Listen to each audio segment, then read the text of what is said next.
What is going on, YouTube? Today I'm going to be breaking down the mix of my remix of my band The Crash Republic's song Watch Your Luck featuring Coops. So basically this is a song that I actually had all the stems to because it's my band. So like, you know, I was able to get those stems and basically like tune the vocals a little bit more. And, you know, I got a feature from my guy Coop and he, you know, killed it. And I was able to, you know, take all those vocals and bring them into a new session. So luckily the vocals were already like mostly edited for the most part. Coop sent me the vocals with, you know, auto-tune on them already. So that was good. And yeah, so let me just play the song out and then I'll start with the vocals and then moving down from guitars to drums. And yeah, so check it out. He tells his friends that he sees through a nihilistic lens and he thinks that they care. And I was trying to find my way back to you, but I'm still crawling out of my skin, and the world don't want me to win tonight. I'm a reject, and I hate this town. Can we leave yet?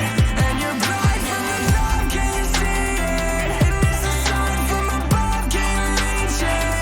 Can you reach it? Yeah, dreaming like a rock star. I know we could go so far. She's stuck in a parallel universe, and I'm out alone. Away from the top. Take to the skies, I advise that you watch your luck. You make a point of letting go.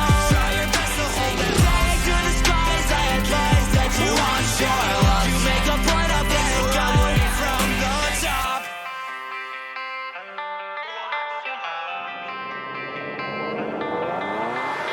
We'll slow our hearts and then we'll snap them dead awake. We start to crack but never break. We'll burn the bridge and we'll destroy the polished paths to get our point across intact. We're not heroes, nor endear prose. Yeah, so you get the idea. So starting with Coop's vocal, I have Coop's vocal going into its own vocal bus, and I do, you know, have like certain chops and certain other effects and, you know, a telephone filter on certain things, but mainly, so I want to talk about his vocal chain first. So basically all I have is, I like route things as much as I possibly can. And I think I am sending it to the same, I'm sending all the vocals to the same reverb, which is this like R4, like large soft vocal hall. And yeah, so first thing I have on his vocals, if I, you know, take the reverb off, well, I actually have a significant amount of delay as well, but I'll leave all that stuff on actually, fuck it. So here's the first thing. So here's with nothing basically. So it doesn't sound bad by any means, but like it needs a little bit, you know, it needs to be brought forward a little bit more and it needs to be EQ'd a little bit differently. So like, here's the first thing I did as a compressor, and I have the, you know, the attack time's not too fast, release time isn't too fast, because again, it didn't need that much help, and the ratio is also not that high. So I'm doing like, just like 6 or so dB of gain reduction. So I have this kind of like, so that it's only detecting the top end. And then I have the audio so that it's kind of like, you know, it's just a high pass filter as well. But yeah, like you'll hear what it sounds like if I drive it even more. Kind of just makes it louder, brings it a little bit more forward. This isn't the best example to go into like, you know, compression with, because like it's heavily auto-tuned and also probably a little processed. So I'll move on to the next thing. And next vocal I'll talk about, you know, attack and release times. So here I just have Soothe, kind of like, this plugin is incredible just for like, you know, getting all those like annoying frequencies out of the way. Like, I don't really know how to describe it, but I mean, the best way to describe it is you just look at it and you just like, wow, it's literally just taking out the obnoxious frequencies. Like I'll overdo it so you can kind of see like what it looks like overdone.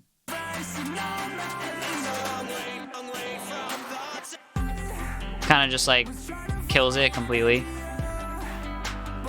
But a little bit is nice because there are some sort of like bitey frequencies around like 2K apparently, and you know, a little bit higher as well. Some like, you know, top end, maybe some S's are poking out, so that's good for that. And then I have C4. I always do this to the mid range. I usually have a band that's like, you know, between like 100 or so and like, you know, whatever this is. So usually I have it at like 500, but here I had it at like 700 ish, and I have it like just compressing the low end a little bit. So like here's without it.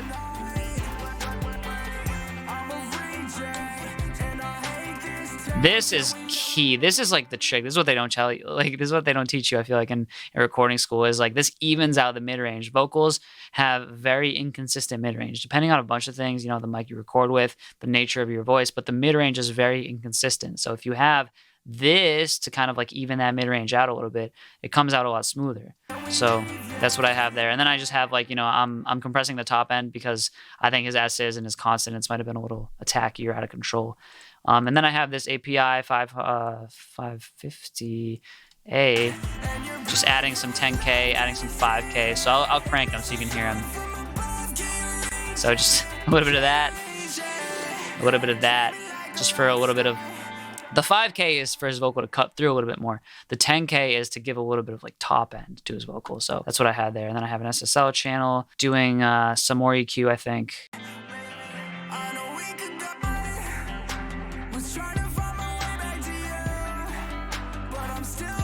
Yeah, so I guess I'm just taking down some of that 5K apparently, and taking down some of that 1K. So 1K is annoying, so yeah. You get a lot of like, that's that telephonic frequency. So yeah, sometimes like, so here's the deal. Like I like what the 550 gives me, but it's notched, so you can only increase it like 2 decibels. So if I want to pull that back a little bit, I just kind of do it on another EQ after that. So that's kind of what I did here. And then moving on, I have another EQ. This is basically taking care of some resonances in his voice. So, and cutting out the low, because that's also a crucial piece of the puzzle. That's like boxiness.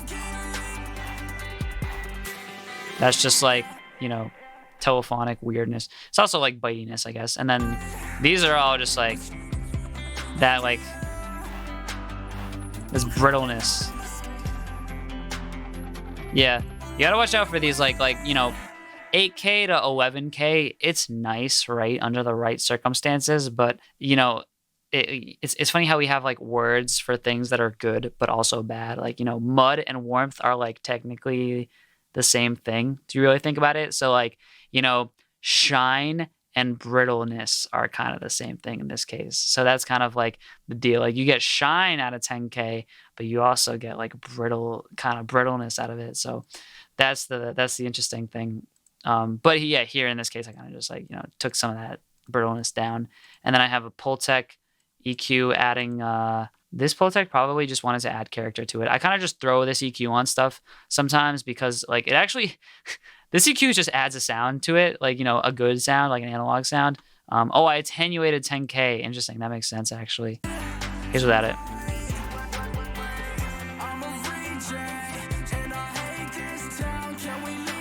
It's just his top end is a little bit too much. So I'm going in circles a little bit here, but only because, you know, I like to add these different, like, you know, analog analog emulations, and they definitely add, you know, some character to it. And then I kind of just got to dial it back using other plugins. So that's just my style. I mean, find what works for you, but I like kind of like, you know, dialing in a sound and then pulling it back and then dialing it until I find something I like.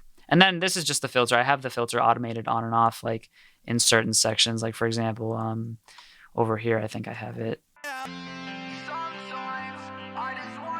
This is literally the stock phone filter from that filter.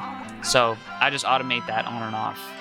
And instead of having like another vocal or whatever, you know, so yeah, that's what I do there. And then, you know, the delay is huge. So like with delays, the biggest thing with delays is to actually like, you know, have it be ping pong. What I found works for me, right, to have a ping pong delay and have it filtered. So I filter out that, like, I filtered it down to like 3.2K, but like, listen to how messy it sounds if like you don't filter it. So hold on.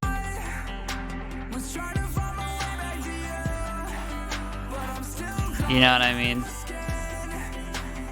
It's like, what's happening? There's all these vocals everywhere. But if you filter it, it's nice and neat. So here's like without the filter. With the filter.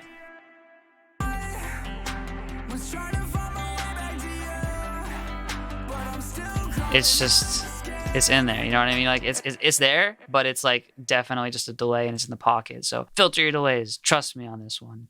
Then I got, what even is this? All right. We're going to find out what's sidechaining to this. Oh, I sidechain the vocal. Yeah, this is another trick that I do. I sidechain the vocal to the delay that the vocal is on, because when I do that, I actually like get those vocals to move out of the way a little bit, and then they come up, they kind of creep up when the vocal is finished. So like check it out. You'll know what I mean. Was trying to find my way back to you, but I'm still crawling out of my skin. You see how it kind of like moves, it like creeps up when the vocal is done, and it kind of like fills in that space nicely with delay. So that's the trick there. So yeah, with the vocal reverb, I have the Vox verb. I have just like a hall reverb, pretty long reverb time, 3.27 seconds, and then I, do this thing. I kind of like sidechain vocals. I sidechain my vocal to a dynamic EQ on the reverb, and I specify to have it duck down the mid channel. That way it ducks out these mid-rangey frequencies from the reverb in just the center of the stereo fields and makes room for the vocal. It's super like advanced, but it's a good way to kind of like clean up your reverbs and kind of just like keep your reverbs in check. So and again, I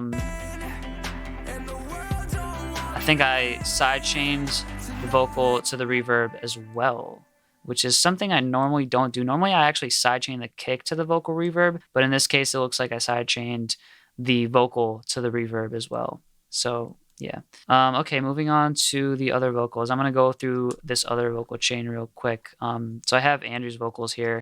Demon tasteful when it's vulgar, sad and sour. Self-labeled culture mad with power. Represent the apathetic cries for hope. And grab aesthetics by the throat. So Andrew's vocal. Let's talk about it. Just, a little bit of compression. And the funny thing is, like, these vocals were already mixed, but I just added more mixing to them. So here's without any of the plugins on it. And then I just added some compression. I low-key mixed this before I knew how to gain match, so apologies for that. Yeah, so just a little bit of gain reduction, like, kind of fast release.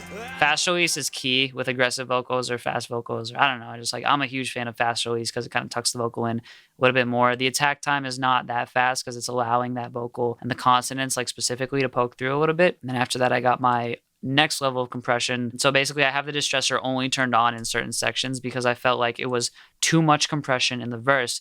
But, okay, so here's the thing. This is valid. Okay. Again, like, I'm reassured that I knew what I was doing because this is actually a thing that I do. You can actually get away with more compression on a vocal in the chorus when the arrangement is more dense. And when an arrangement is less dense, you can't always get away with that much compression because you'll hear it and it'll sound obvious and it can be distracting in some cases. So in this case, it looks like I left the distressor off during the verse where the arrangement is a little more sparse, like, and then here in the chorus on these vocals, these like, really high ones. Yeah, here. Try your best to hold them off. Watch your luck. Here I clearly needed that distressor to, like, tuck that vocal in a little bit more. Watch your luck. Yeah, because the vocal's a little bit crazier, so I added that little extra layer of compression, and you can't even really hear it.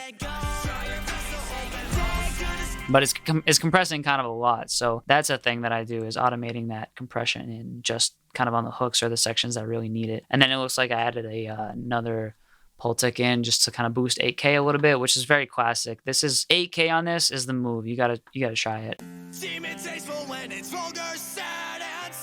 Just a little bit though. Nothing crazy.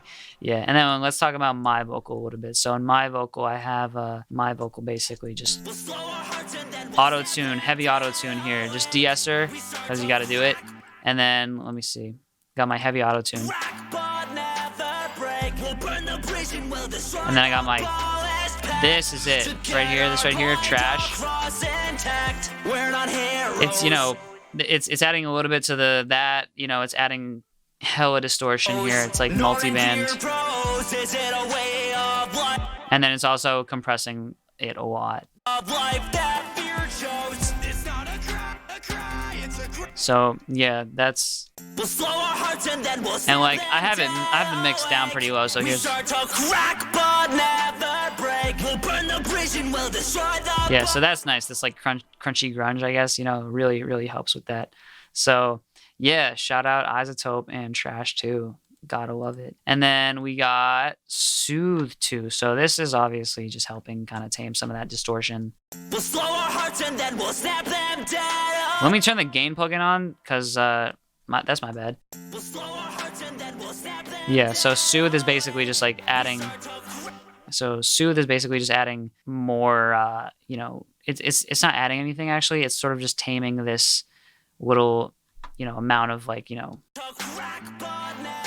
it's bitiness. That's what I call it. Like around like 2K or like, you know, 3K, 3.5K's bitiness. And then here is just that brittle kindness, that brittleness that you kind of want to get rid of, you know, in a vocal to keep it from, you know, hurting our ears. And then I have a fab filter, just yeah, interesting. Looks like I boosted the top end just in general. Oops. And just cut out some of those mids. So I think that definitely helped with that. Yeah, I cut out some of those mids and balanced the vocal out a little bit more. So again, everything's going to a vocal reverb. Those are actually all the same reverbs. So, okay, moving on from the vocals to the guitars. So the guitars. So what am I doing here? So here's with nothing. Just added a ton of top ends, added some excitement, it looks like. Yeah, kind of just added more to the mid-range with an exciter. Yeah, and then after that, didn't use the compressor.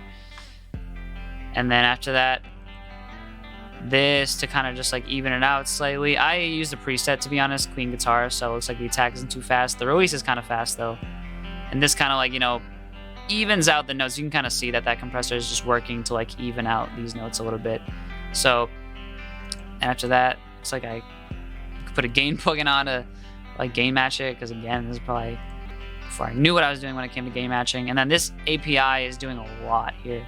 So it looks like I'm boosting a lot out of that 12.5K to give it some real shine. So again, like I recorded this with a guitar that was not meant to sound like this. So if I was to do this again and I recorded it with like a Strat, then I'd be able to like, you know, get a lot more, you know, I wouldn't have to do as much with the EQ. But since I recorded this, so I recorded this with the wrong guitar, and that's why I had to do so much with the EQ. And, you know, later on I discovered that I'm really kind of like in pursuit of that Strat, that really bright Strat tone, which is why I ended up getting a Strat and recorded the rest of my songs with a Strat, not the rest after this cycle, but the next cycle of songs I'm releasing, I recorded all pretty much with a Strat. So, you know, you can see like a 6 decibel boost at 12.5K. Like I shouldn't have to do that. Like it's just like pick a different guitar at that point.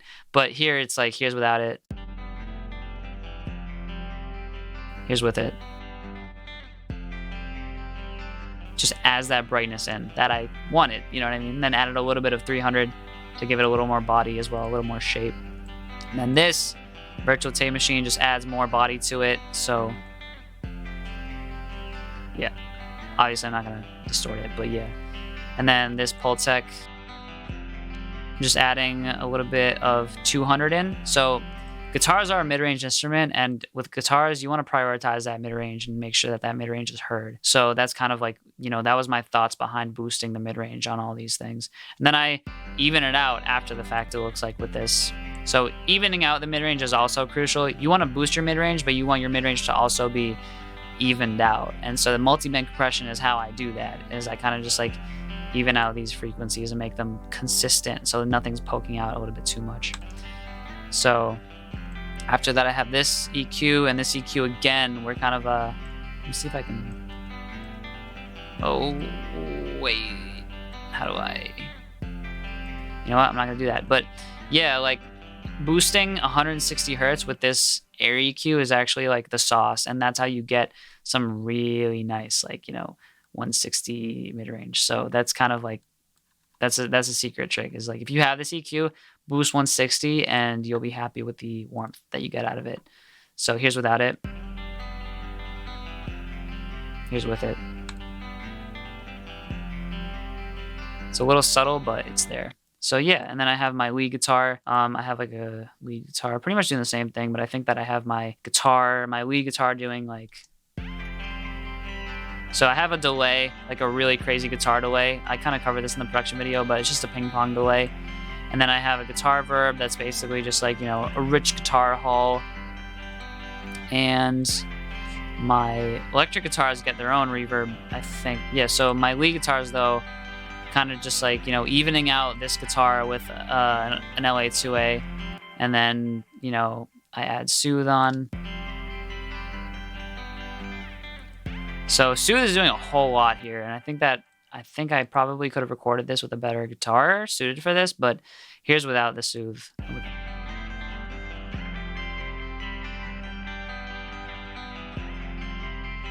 Yeah, it kind of like zaps the sound a little bit, but like in the mix, it sounds a little bit more fitting. So, and then the guitar solo. So the guitar solo is basically just like drenched in reverb. Like you'll see exactly what I mean. This section right here.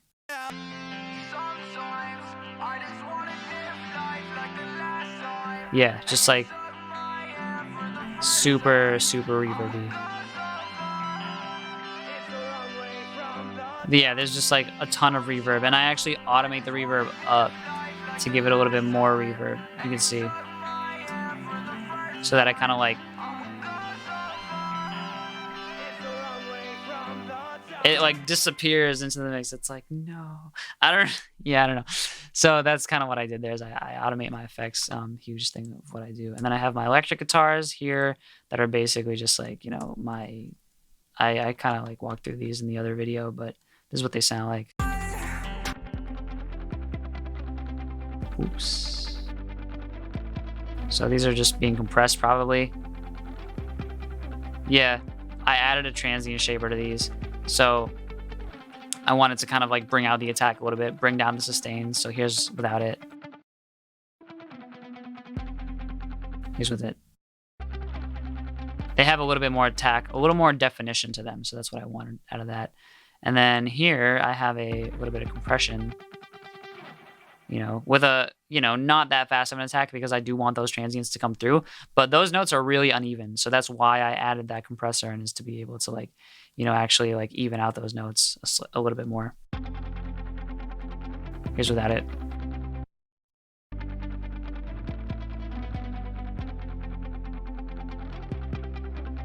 You hear how like it's a little more consistent in volume. So that's why compression with guitars and things like that is definitely huge. Hello. Okay, sure. All right. Nah, I believe it. Yeah, because that's a lot of that like kind of like percussive pick noise. So sure. I'm like so like skeptical of my EQ moves from 6 months ago whenever I mixed this.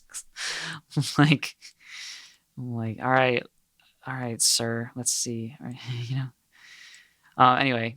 So next sound I have is this sort of dead mousey sound.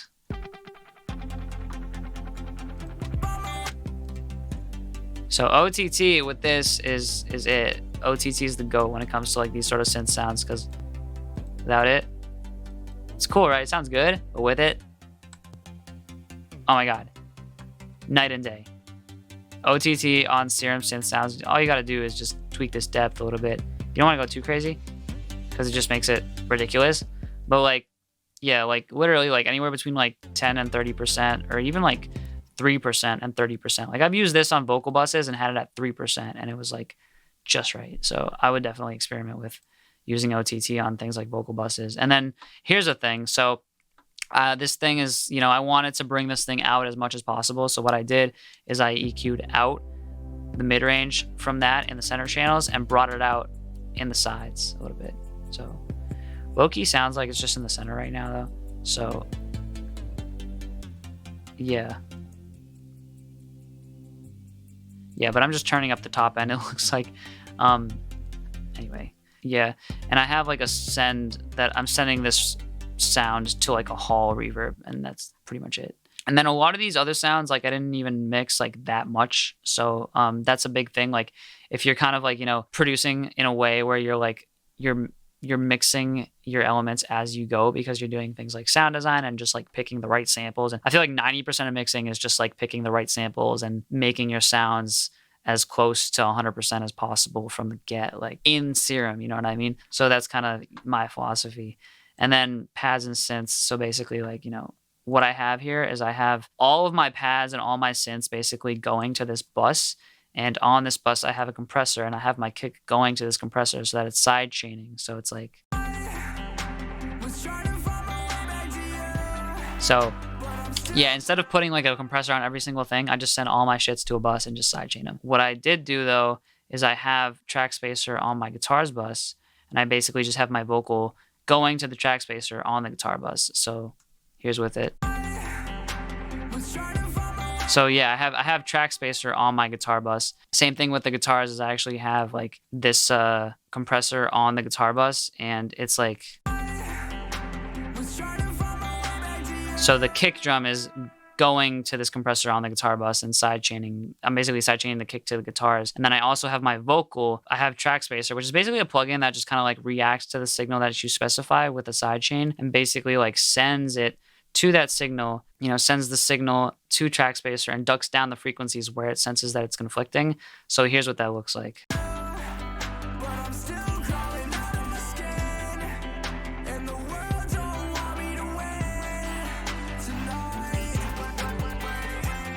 Yeah, so and then moving on from that, a lot of these other sounds I didn't even like, you know, do that much to, like the boom sound. I basically just compressed it, I'm pretty sure. The 808, so the 808 here, like I actually have like a really gnarly distorted 808, so I didn't really feel the need to do too much to it. So I'm just kind of like,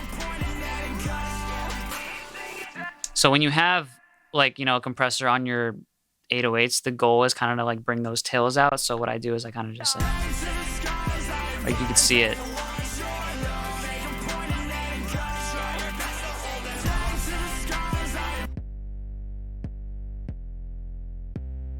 It's making them a lot more consistent sounding. So the trick to like, you know, consistent 808s is to have, you know, your sustain be long enough, your release be long enough, and then having these notes kind of like, you know, long just in general. And then you have a compressor that has like an appropriate release time that actually brings the tail up. So check it out. Yeah, you can kind of see it.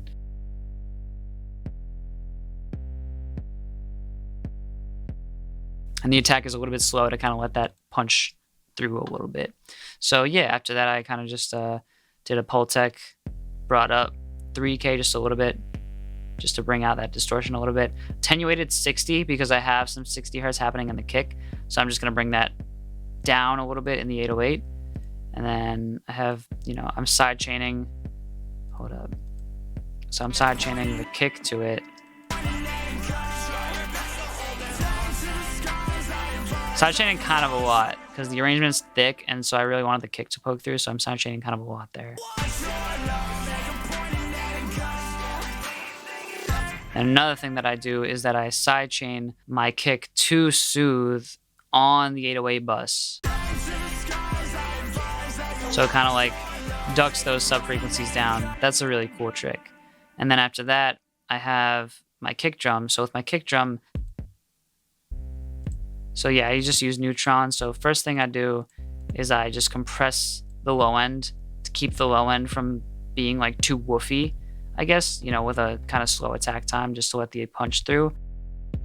And then I have an EQ. I cut out, you know, looks like a cutout. Yeah, because the sub kind of has that. So like I just cut out everything below like 40 hertz, it looks like in this case, but also boosted around, you know, it looks like 60 hertz or so. So that kind of, you know, adds a little bit more, you know, punch to it, as well as cutting out some of the unnecessary sub.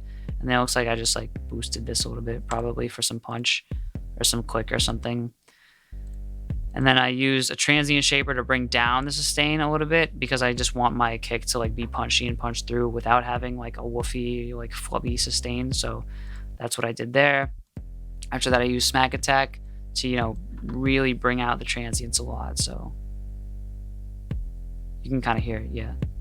Just really brings out the attack and again takes the sustain down. You kind of got a gain match with this plugin just because it really, you know, makes it louder for no reason. So yeah, after that I have a distressor and really just kind of like, I had a big kick preset that I use on a lot of my stuff. So basically that's kind of the purpose of this, is to like, the attack time is super slow because like with the kick drum, like you don't want to have an attack time that's too fast or it'll take the transient and kill it. Like here's what it sounds like with an attack time that's like too fast.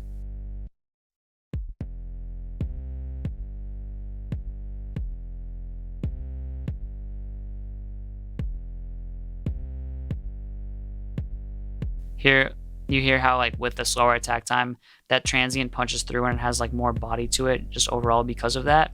So that's kind of the goal there. And then soft clipper, this is definitely a trick, you know, that I learned from like just YouTube producers. They just like, you know, distort it and just adds harmonics, adds more like harmonic to the kick as a whole. Kind of adds like more thickness to the top end actually, which is pretty cool. Yeah, you kind of just drive it to taste. And then a pull tech, or no, a pwig tech here, just kind of like, you know, boosting that 60 hertz. So you know how I took it out of the kick, or I took it out of the 808 because I kind of boosted it here. So that's that knock. That's what I was going for there. And then this compressor is basically just like, you know, another stage of compression to kind of just like tuck the kick into the mix. So yeah, that's kind of how you get a fat kick sound. It's just like a fat sample, some top end, like a fat sample for the body, some top end, and then just doing a bunch of compression to it and some EQ, and then that's how you get that like fat kick sound. So yeah, moving on to the main clap. So what I did here with this clap, so basically I just have this going, I have this going to a large hall, and after that I have, so here's the whole clap sound. So just like compression. Here I have it kind of on a fast attack time because I think that it might have been that attacky to where I had to like really just dial it in and or tuck it into the mix. Then after that I have a lot of top end here that kind of adds, here's without it, here's with it. And then 400 hertz is a great place to add body, especially in like claps and snares. So here's without it, and here's with it. So you can hear how that kind of really adds more body to it. Yeah, that's pretty much it for the main clap. Yeah, so my hi-hats, I basically just have a bunch of hi-hats here. So the hi-hat processing, here's without anything. Looks like I added neutron on to kind of compress them. So when you have multiple, yeah, you definitely don't need any low end in your hi-hats really. And then I cut out some of this unnecessary mid-range, and then when you have multiple hi-hats that are different volumes, you can kind of like, you know, hear that there's volume discrepancies between them. So if you compress, you know, your hi-hats as a whole, like on a hi-hat bus, or if you have multiple hi-hats on a sampler, then you'll see that this compression kind of just evens them out, makes them a little bit more consistent. And then on top of that, I have Soothe, kind of just taking care of a little bit of that extra, you know, mid-range, a little bit of that extra top end that we don't need. And then I do add 15. I do add some top end to the hi-hats, but I felt like it needed that sparkle. So here's without it. Here's with it. Yeah. So it did add that sparkle to it. And then this reverb, this EQ kind of just took down some like really brittle frequencies. Yep, I hate that. Oh. So not this. Yeah, you can't actually hear that Wookie. But yeah, just took out some annoying frequencies there. And the rest of the stuff, you know, you don't have to go crazy mixing everything down. And like, as you can see, like sort of towards the end here where it's mainly samples and like one shots and random sounds, like I didn't do a whole lot because I was very like selective with my sample selection to make sure that, you know, things were more or less how they should sound before I even get to mixing. So yeah, that's a big reason for why like a lot of this stuff doesn't have too many plugins on it. Yeah, I just have like, you know, another thing I'll say is I have like multiple reverbs. I have a long reverb for certain sounds. I have a long reverb on this sleigh sound, so check it out.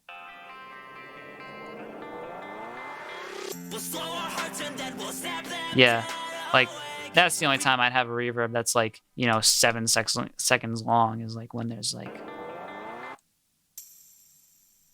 and that's something I feel like I picked up from like listening to so much like tropical house because they always have that. So yeah, then I have, you know, another heavy reverb, a couple reverbs that I've already gone into, and then these risers basically just have like some compression. Like one thing that I will say about risers is if you compress the risers, they'll sound like they have a lot more like length to them. Like for example, like watch this riser as it's going through the compressor. So like it'll start off strong, and as it gets louder and louder, it'll compress. So you can turn the volume up and it'll basically like start off kind of loud, and then as it compresses, that doesn't become too loud. You know what I mean? So like if you watch it again versus without it.